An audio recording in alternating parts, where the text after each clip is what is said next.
Oke, kali ini saya Santosa Amin ingin membacakan sebuah cerpen dari kumpulan cerpen Mbah Syukur karya Ade Ubaidil.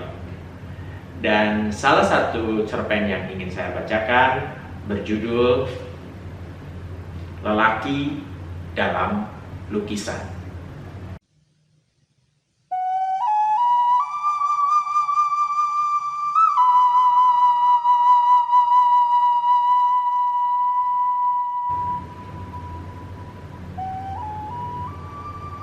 Di atas kepalanya sebuah songkok bersila. Rambut hitamnya telah pudar dilalap waktu, berganti dengan warna putih. Jenggot dagunya tak kalah lebat, hingga menyentuh perut kurusnya. Tatapan sayu dan temaram. Tak ada lagi harapan dalam hidupnya. Hanya ada lorong gelap yang panjang sekali, tanpa sedikit pun bias cahaya terlihat dalam matanya. Ia hanya sering meringkuk seorang diri di bawah pohon jambu air. Sesekali bila lapar ia menaiki pohon jambu air itu, kemudian melahap buahnya. Sepasang kakinya yang gemetar saat bertengger di atas pohon jambu, dan tangannya yang tak kuat berpegangan pada dahan membuat ia tak bisa menyeimbangkan tubuh, hingga kadangkala membuatnya tersungkur, jatuh di tanah seorang diri. Tak ada yang menolongnya. Aku pun tak bisa berbuat banyak, karena setiap kali ku sentuh lukisan itu, tak berbeda dengan lukisan di dinding rumahku lainnya. Datar dan hambar. Lelaki tua bersandal jepit itu sering sekali memperdengarkan cerita-ceritanya yang begitu bombastis, terkesan berlebih-lebihan dan terlalu hiperbolis. Aku menganggukinya saja bila ia bercerita. Toh tak ada untungnya dan ruginya juga bagiku. Aku hanya tidak ingin dia kabur lagi dari bingkai berukuran 30 kali 40 cm seperti kemarin lusa. Apa yang coba Anda lakukan 2 hari lalu? Aku hanya mencari. Mencari apa? Seusai itu tak ada jawaban. Ia memasuki sebuah kamar gubuk yang terlihat reot. Tak ada yang bisa kulakukan selain menunggunya keluar dan mengajak bercerita kembali. Ingin sekali aku menjual lukisan satu-satunya yang hidup ini. Tetapi aku selalu teringat dengan mendiang istriku, si penggila lukisan. Ia membelinya dengan harga yang tidak murah. Padahal, apa istimewanya lukisan ini? Mataku hanya mendapati gambar yang biasa saja. Seperti sebuah pohon jambu air yang disandari seorang lelaki tua. Di sebelah timurnya ada rumah gubuk yang reot. Dindingnya terbuat dari kayu rapuh. Di sebelah utara lukisan itu ada sebatang sungai yang mengalir dari arah pegunungan di balik pohon jambu itu. Itu saja. Hanya sebatas itu saja. Tapi dalam sebuah lelang, harga lukisan ini setara dengan 1 buah mobil yang kubeli dari hasil kerjaku memeras keringat. Namun karena memandang cintaku yang begitu besar kepada istriku, kurelakan menjual mobil itu demi sebuah lukisan yang menurutku tak pantas dibanderoli harga semahal itu. Satu hal yang membuatku heran. Kenapa sewaktu istriku masih ada, lelaki tua di dalam lukisan itu tak beda dengan lukisan lainnya? Ia diam saja tak bergerak. Baru setelah 3 hari istriku meninggal, ia mengajakku berbincang. Aneh, sungguh aneh. Apa kau merasa kesepian? Tentu siapapun akan terkesiap mendengar kalimat itu berkali-kali. Suaranya merayapi dinding ruang tamu. Sedangkan tak ada orang lagi selain aku di rumah ini. Kami belum memiliki satupun keturunan. Istriku meninggal di usia yang masih muda. Tak lebih dari kepala 3. Itu sebabnya aku bergidik mencari sumber suara. Apa benar lelaki tua itu yang bicara? Gumamku seorang diri kala itu. Sembari ku elus permukaan yang rata dalam lukisan, tak ada yang aneh. Lelaki tua itu diam dan masih meringkuk di bawah pohon jambu air.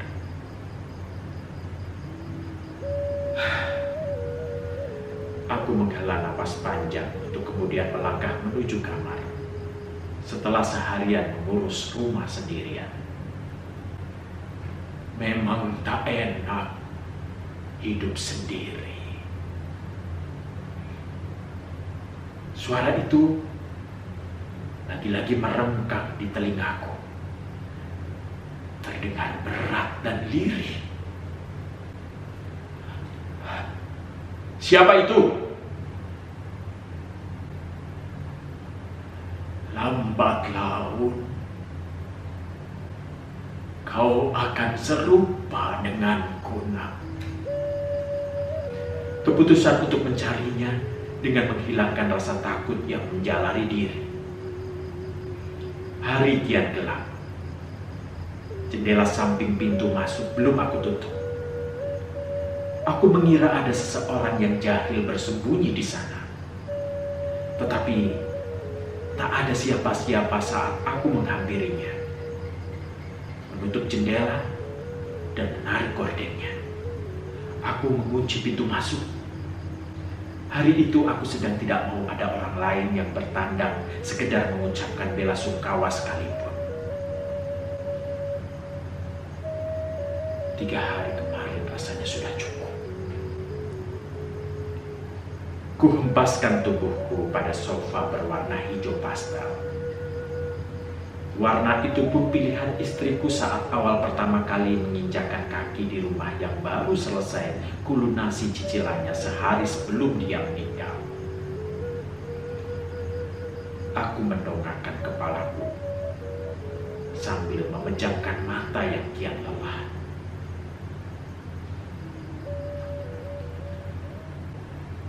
Sudah saatnya kau membuka hatimu untuk orang baru. Kelopak mataku langsung tersingkap mengentak. Bola mata ini seolah hampir melompat dari cangkangnya saat mendapati seseorang yang tampak kecil dalam lukisan tengah berjongkok menghadap wajahku. Segera aku berdiri. Kulihat lukisan itu, tak ada yang berubah. Hanya seorang lelaki tua yang tadi bersandar di bawah pohon jambu air. Tetapi tiba-tiba sedang membasuh mukanya di sisi aliran sungai. Apa mungkin itu hanya ilusiku saja, sebab badan terasa begitu lelah. Tapi apa kau yang tadi berbicara? Kali ini ku coba beranikan diri. Apa aku tampak seperti patung belaka? Ia yang malah kembali bertanya. Bukankah memang lukisan ini benda mati layaknya patung? Dungu sekali. Istrimu tahu kalau aku bisa bicara. Itu alasan ia membeli lukisan tentangku, meski dengan harga yang tinggi. Aku yakin ini pasti tak nyata. Pasti aku sedang bermimpi bicara dengan lukisan. Kenapa kau tak coba saja ambil pisau dapur, lalu kau hunuskan ke perutmu? Itu pun kalau kau masih bersikukuh, semua ini adalah mimpi. Tantangan lelaki tua itu membuatku malah pergi di ketakutan. Kuurungkan berkata mimpi lagi padanya. Karena memang kejadian yang sedang kualami saat ini benar-benar nyata. Aku merasakan hembusan angin yang menelusuk dari dalam bingkai kayu itu. Mendapati cericit burung meski tak kulihat wujudnya dan suara gemercik aliran sungai dalam lukisan itu. Tak mungkin. Istriku selalu mengatakan apa yang dia tahu kepadaku. Itulah kesalahanmu. Kau terlalu percaya padanya. Jangan lancang kau lelaki tua. Bisa-bisa kubakar kau bersama bingkainya sekaligus. Silahkan saja bila kau memang sudah tak sayang lagi dengan istrimu. Lagi-lagi dia menantangku. Namun benar yang dikatakannya. Aku tak mampu berbuat sesuatu untuk semua koleksi lukisan istriku. Kecintaannya pada lukisan membuat aku segan untuk menyingkirkan lukisan ini dan menyimpannya di gudang seperti barang bekas lainnya. Sebenarnya aku malah akan terus-menerus mengingat istriku kalau lukisan-lukisan semacam ini berada di dinding ruang tamu. Terlebih lukisan lelaki tua yang kini sedang berbincang denganku. Aku heran, kenapa pembuat lukisan itu memberi nama di bagian bawah lukisannya, bersebelahan dengan tanda tangan yang tertera, lelaki dalam lukisan. Padahal kalau menurutku, seharusnya diberi saja judul, Pak Tua yang comel, atau kakek yang kesunyian, kakek pikun sedang mengganggu. Itu terserah si pelukis. Untuk apa aku memikirkannya? Mungkin karena judul yang diberikannya itu juga alasannya sejak dari tadi aku turut memanggilnya lelaki tua. Bila kau ingin setia, nasibmu akan serupa denganku. Menyendiri dalam kehidupan. Saban hari dan waktu hanya berteman kerinduan. Meringkuk dalam pelukan malam dan hanya bercerita pada alam yang tak mampu memberikan jawaban. Kau hanya lelaki tua dalam sebuah lukisan, tak lebih. Kita berbeda alam. Aku punya banyak teman, saudara, keluarga. Tidak sepertimu. Akulah wujud dari sang pelukis. Jiwanya telah merasuk dalam ragaku. Istrimu sudah tahu kisahnya. Tapi akan aku ceritakan untukmu. Itu pun bila kau mau. Ucapnya sengaja menggantung. Aku pun dibuat penasaran, hingga akhirnya aku meletupkan kata, "Apa?" Dan dia berjalan di depan gubuk reoknya sembari menceritakan sesuatu yang lebih dahulu diketahui istriku tentangnya.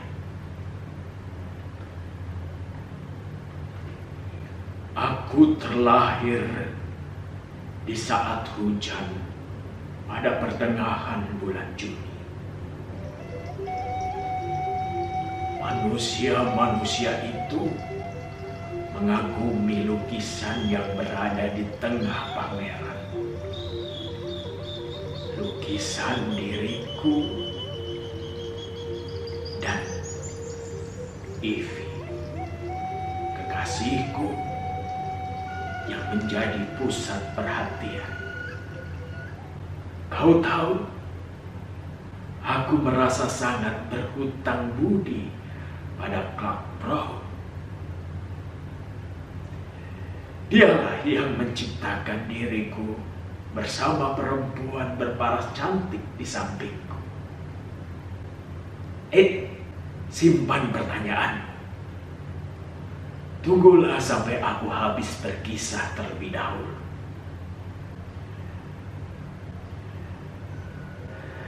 Meski aku dan kekasihku digambarkan hidup sederhana di sebuah desa yang dekat dengan pegunungan, tanpa tetangga, keluarga, namun kami merasa bahagia.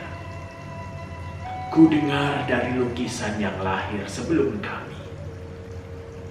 Mereka bercerita bahwa kami adalah perwujudan dari kisah hidup Clark dan istrinya.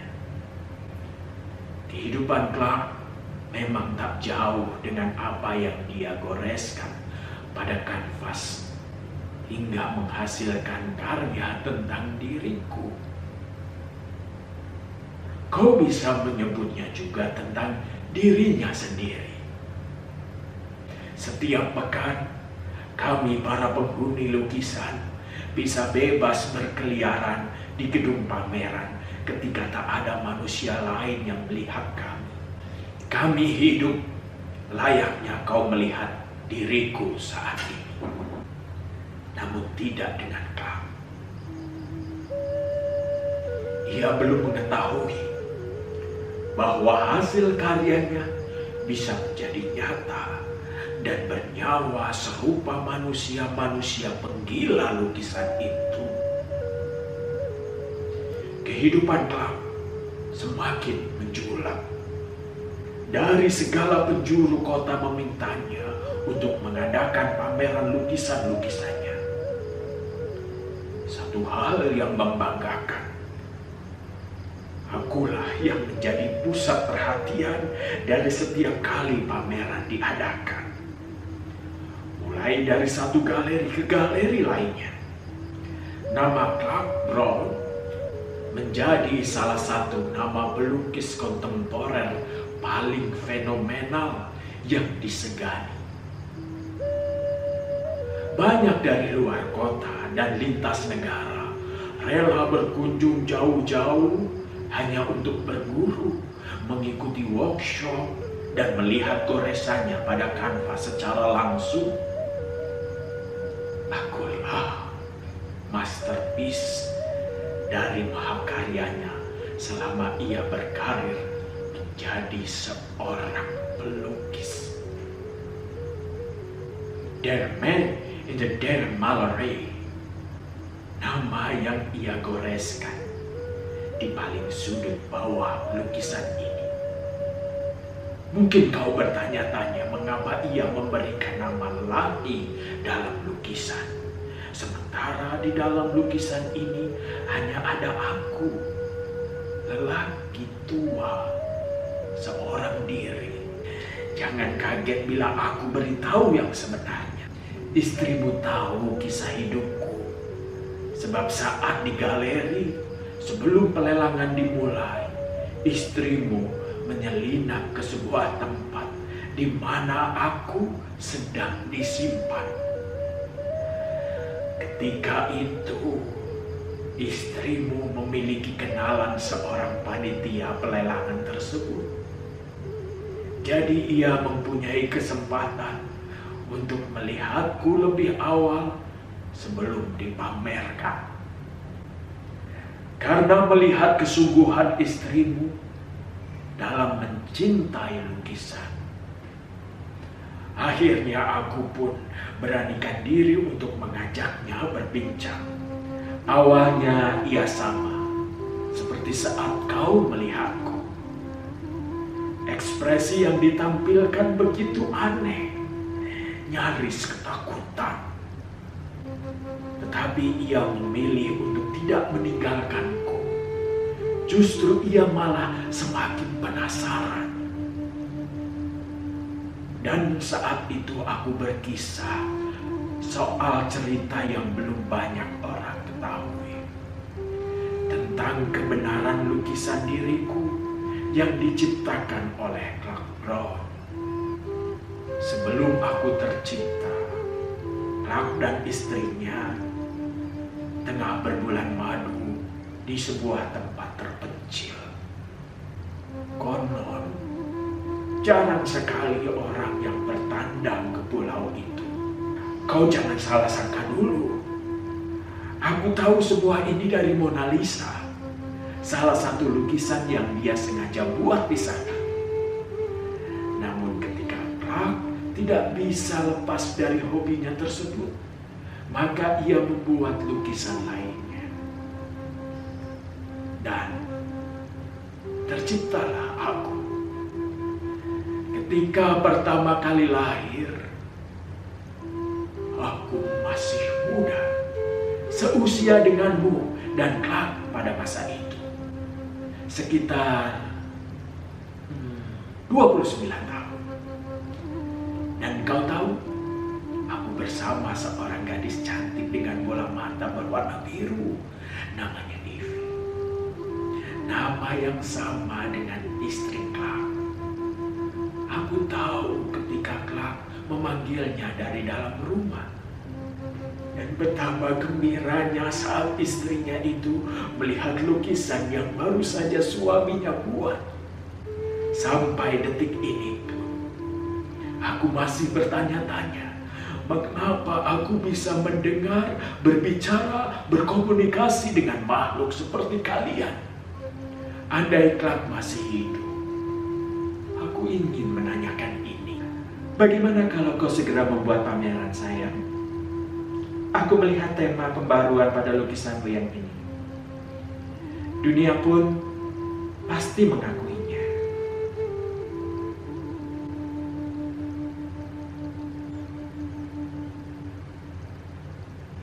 Barangkali Clark begitu mencintai pasangan hidupnya, hingga apapun yang ia katakan kepada Clark, langsung saja mengaku.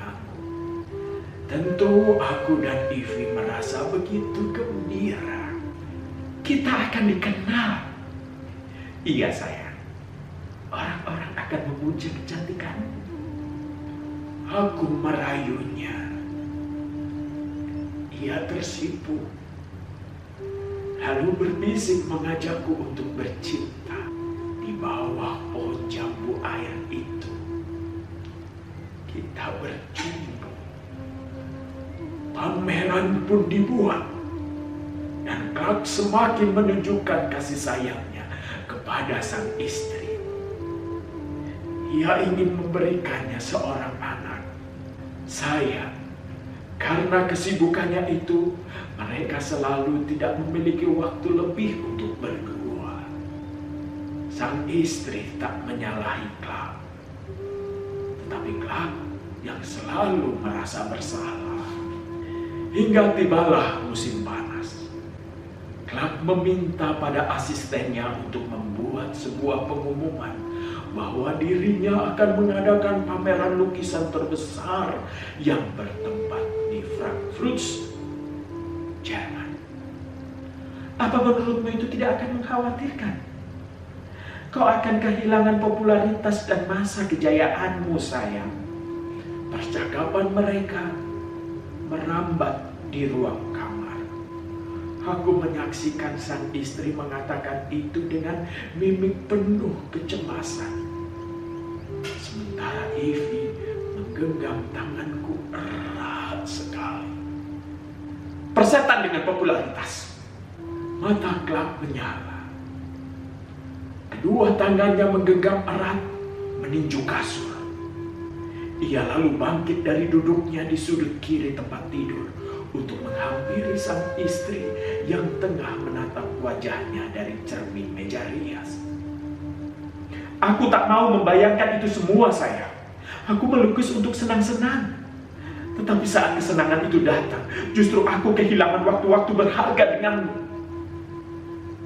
Keduanya bertukar tatap. Diam. Clark mendengus beringas ke leher istrinya, lalu bertukar liur, mengadu lidah dengan liar. Seminggu sebelumnya, Clark sudah memesan tiket pesawat. Bagaimanapun caranya, ia sudah memiliki rencana untuk berkunjung lagi ke tempat yang dahulu menginspirasinya, hingga melahirkan Aku dan Ivy. Tujuannya kali ini bukan untuk melukis. Ia hanya ingin menenangkan diri. Begitu yang dikatakannya di kabin pesawat. Pagi tadi mereka take off. Clark tak peduli lagi dengan karirnya. Sehari saat pameran akan diselenggarakan, ia malah memilih pergi tanpa meninggalkan pesan untuk asistennya. Lantas tanggung jawab ada pada Clooney, asisten barunya itu. Selain untuk mengelabui awak media dan halayak, ia pun ingin memberi pelajaran kepada Clooney. Konon asisten barunya itu terjerat cinta segitiga dengan asisten lamanya, Regal.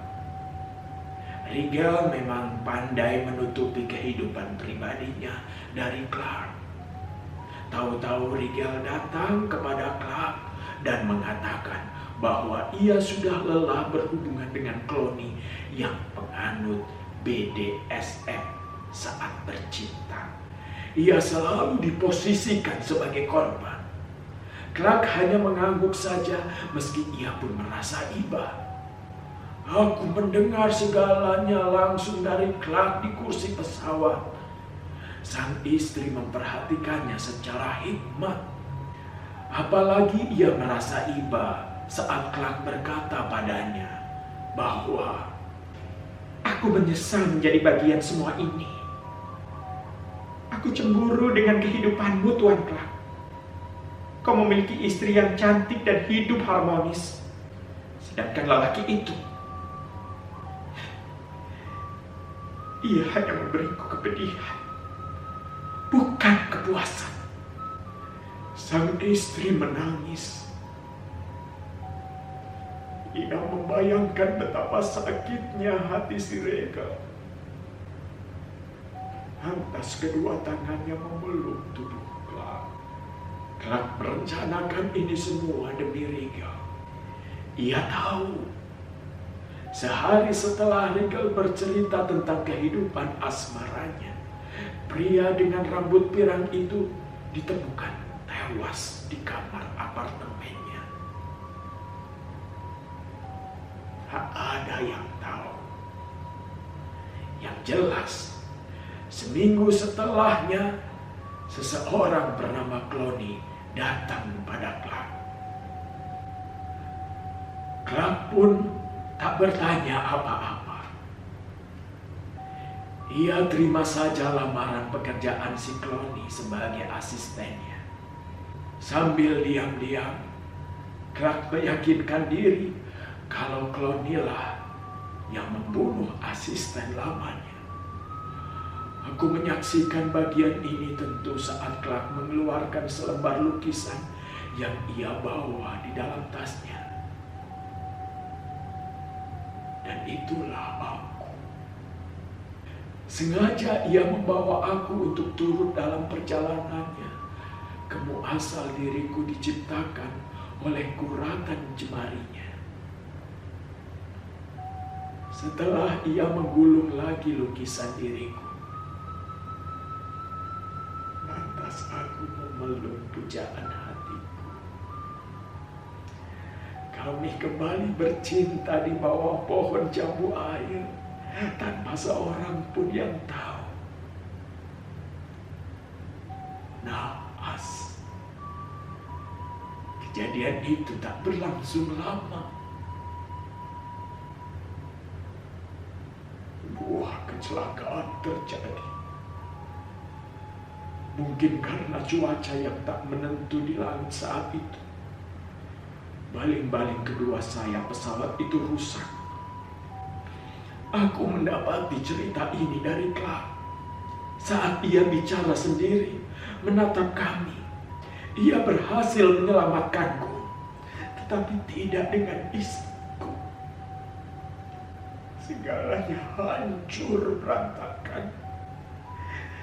Impian-impiannya soal hidup tenang dan memiliki buah hati dari istrinya hilang sudah.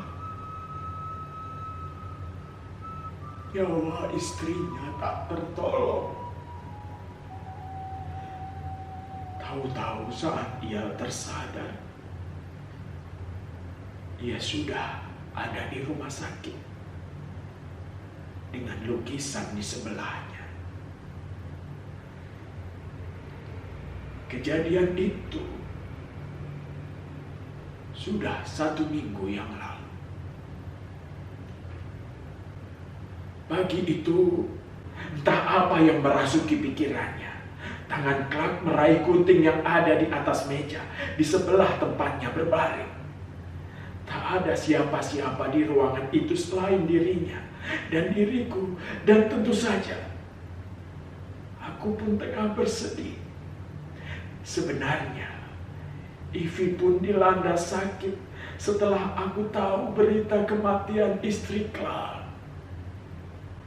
Kedua tangan Clark menghujam dalam ke bagian dada kanannya berkali-kali. Bercak merah, luber menjalar ke spray putih kasurnya. Matanya dipejam sekuat-kuatnya. Giginya saling beradu menahan sakit. Lantas aku tak ingat lagi kelanjutannya. Selain tangan Clark yang membuang gunting berlumuran darah itu ke lantai. Kemudian dalam keadaan tak memungkinkan itu, ia meraih lukisan mahakaryanya. Menggamit batang bingkai yang dipasang pada lukisan oleh salah satu suster rumah sakit. Ia berdiri sambil tangan kirinya meremas dadanya. Darah berceceran di atas lantai. Ia membuka jendela, melemparkan lukisan itu sejauh yang ia bisa. Barangkali kemudian, dari potongan-potongan ingatanku yang kian berantakan, seseorang memungutku. Aku lekas mencari Ivy untuk mengatakan ini semua. Sayangnya aku tak menemukannya. Di balik pohon jambu air, di hulu hilir sungai, di belakang gubuk, di bawah batu, di atas gunung, di sana, di sini, semuanya tak ada. Ivy hilang begitu saja tanpa kabar. Atau jangan-jangan ia terhempas sewaktu Clark melempar lukisannya. Entahlah. Tahu-tahu aku sudah ada di sebuah pameran lukisan. Seseorang menambahkan sesuatu pada lukisan ini. Pada kepalaku. Sesuatu yang aku tahu kemudian bernama Songkok. Dan ketika di satu kesempatan bayangan lukisan ini terpantul pada cermin, kutemukan diriku menua. Di sungai aku berkaca. Dan air tak berkata jujur. Atau mungkin hatiku yang enggan mengakuinya. Disinilah aku selamanya. Menanti kematian. perhatian dalam kefanaan hidup tanpa kekasih. Demi kucing liar milik tetangga yang mati terlindas truk, aku tak mempercayai kisah karangannya. Sepertinya ia mengharap iba dariku. Menyedihkan. Jangan harap aku akan merasakan apa yang istriku rasakan sampai aku rela menjual mobil kesayanganku demi memilikimu. Justru dari kisahnya, aku mendapatkan ilham. Ya, sebuah inspirasi. Di belakang rumahku ada sungai yang tengah banjir. Sebab seminggu terakhir kotaku diguyur hujan. Ya, tamu tanpa diundang yang datang tiap awal tahun.